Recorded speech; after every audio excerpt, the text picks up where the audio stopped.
Breaking news from Capitol Hill, where Hunter Biden is behind closed doors this hour for a deposition with the House Oversight and Judiciary Committees. Now, today's testimony is the result of months of negotiations by House Republicans to compel the president's son to testify in their impeachment probe into his father.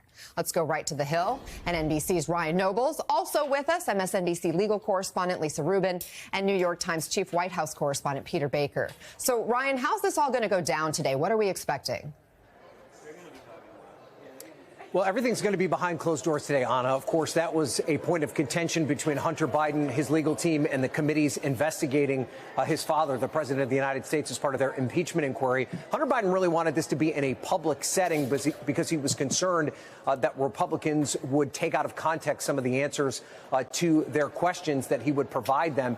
They've worked out a deal. This is expected to be a lengthy deposition that's going to take place here today. He will be under oath. He cannot lie to Congress. And there is the promise that a full deposition with a transcript of his remarks will shortly come out after.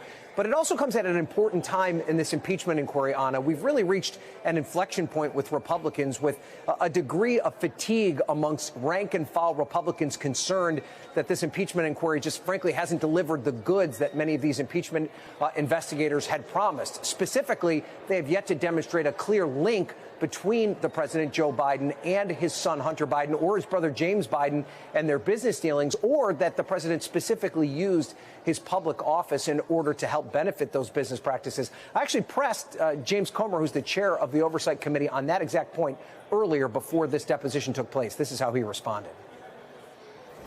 We've had several people already testify that. There was no evidence that Joe Biden did anything. He got $200,000 from what did he do and as the a public evidence official? that Jim Biden said. No, listen. He wasn't vice president at the time. You can defend Joe Biden all day long. You can defend Joe Biden. You can be on his legal defense team. Kevin Morris will probably pay your legal bills. What specific action did he take as a public official, an elected public official? Well, that if you have that evidence, sir, present it. Calm down. It's okay. No, it's okay.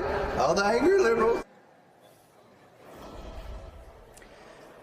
So aside from the chairman calling me names, as you note, that he didn't actually answer the question, that they have yet to demonstrate specifically something that Joe Biden did as president or vice president that would benefit his son's business dealings. But there are questions about the relationship and the way that Hunter Biden may have used his father's name around the world to gain access to business contracts that he might not otherwise have had.